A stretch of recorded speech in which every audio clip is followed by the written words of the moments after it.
लाम की कहानी। लाम की आवाज़ है ल।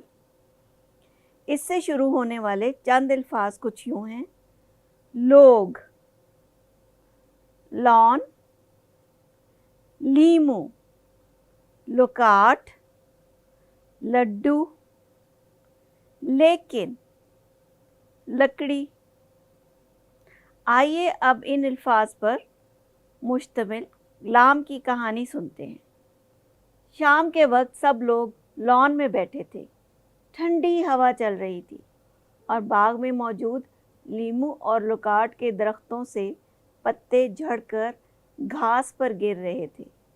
असद जवाद चचा के साथ लूडो खेल रहा था। असद बोला, अम्मी, आपको इन दरख्तों की वजह से कितना गंद उठाना पड़ता है, इनको कटवा ही दे।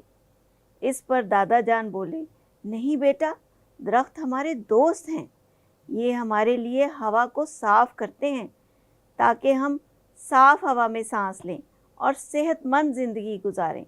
असद बोला, लेकिन दादा जान, दरख्तों की लकड़ी से तो बहुत सी चीज़ें बनती हैं, मसलन लकड़ी का मेज़ वगैरह। दादा जान बोले, हाँ, वो तो ज़रूरी हैं, मगर गैर ज़रूरी तौर पर दरख्तों को नहीं काटना चाहिए। प्यारे बच्चों, मुझे उम्मीद है आप भी दरख्तों का ख्याल रखते होंगे।